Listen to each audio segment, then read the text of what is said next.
ನಮಸ್ಕಾರ. ಸೇತು ಬಂದ ಕಾರ್ಯಕ್ರಮ 2023-24 ವಿಡಿಯೋಗೆ ನಿಮಗೆ ಸ್ವಾಗತ ಸುಸ್ವಾಗತ. ಇದು 9ನೇ ತರಗತಿಯ ಸಮಾಜ ವಿಜ್ಞಾನ ವಿಷಯದ ಸಾಫಲ್ಯ ಪರೀಕ್ಷೆ ಅಂದ್ರೆ ಪೋಸ್ಟ್ ಟೆಸ್ಟ್ ನ ಒಂದು ಮಾದರಿ ಪ್ರಶ್ನೆ ಪತ್ರಿಕೆ ಆಗಿರುವಂತದ್ದಾಗಿದೆ.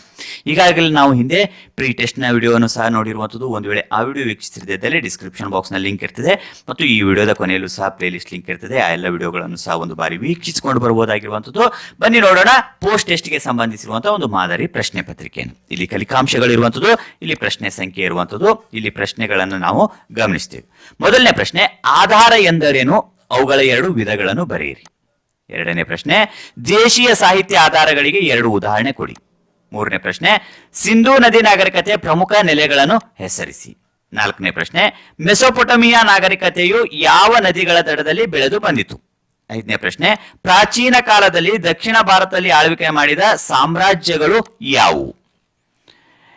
ಇನ್ನು ಆರನೇ ಪ್ರಶ್ನೆ, ಮೌರ್ಯ ಸಾಮ್ರಾಜ್ಯದ ರಾಜಧಾನಿ ಯಾವುದು.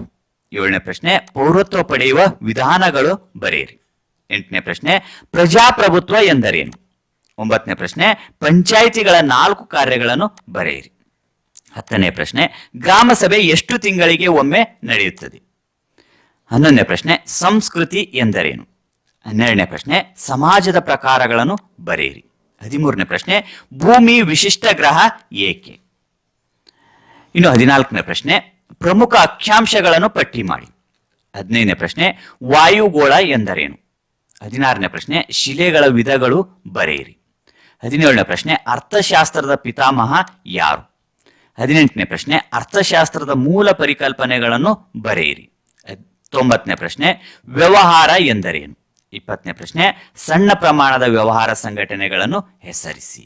ಇವಿಷ್ಟು ಈ ಒಂದು ಸೇತು ಬಂಧದ ಪೋಸ್ಟ್ ಟೆಸ್ಟ್ ನ ಒಂದು ಮಾದರಿ ಪ್ರಶ್ನೆ ಪತ್ರಿಕೆಯ ಪ್ರಶ್ನೆಗಳಾಗಿರುವಂತದ್ದಾಗಿದೆ. ಈ ವಿಡಿಯೋನ ನೀವು ಒಂದು ಬಾರಿ ಲೈಕ್ ಮಾಡಿ. ಇತರ ವಿಡಿಯೋಗಳು ವೀಕ್ಷಿಸಿದಲ್ಲಿ ಡಿಸ್ಕ್ರಿಪ್ಷನ್ ಬಾಕ್ಸ್ ನಲ್ಲಿ ಮತ್ತು ಈ ವಿಡಿಯೋದ ಕೊನೆಯಲ್ಲಿ ಸಹ ಪ್ಲೇ ಲಿಸ್ಟ್ ಲಿಂಕ್ ಇರ್ತದೆ. ಅವುಗಳನ್ನು ಒಂದು ಬಾರಿ ವೀಕ್ಷಿಸಿ. ಅಭ್ಯಾಸದ ಪ್ರಶ್ನೋತ್ತರಗಳು ವೀಕ್ಷಿಸುವುದಕ್ಕಾಗಿ ನಮ್ಮ ಚಾನೆಲ್ ಅನ್ನು ಸಬ್ಸ್ಕ್ರೈಬ್ ಮಾಡಿ. ಎಲ್ಲ ಅಭ್ಯಾಸಗಳ ಪ್ರಶ್ನೋತ್ತರಗಳನ್ನು ಸಹ ನಾವು ಸಿದ್ಧಪಡಿಸ್ತಾ ಇರುವಂತದ್ದಾಗಿದೆ. ಮತ್ತೆ ಭೇಟಿಯಾಗೋಣ. ಧನ್ಯವಾದಗಳು.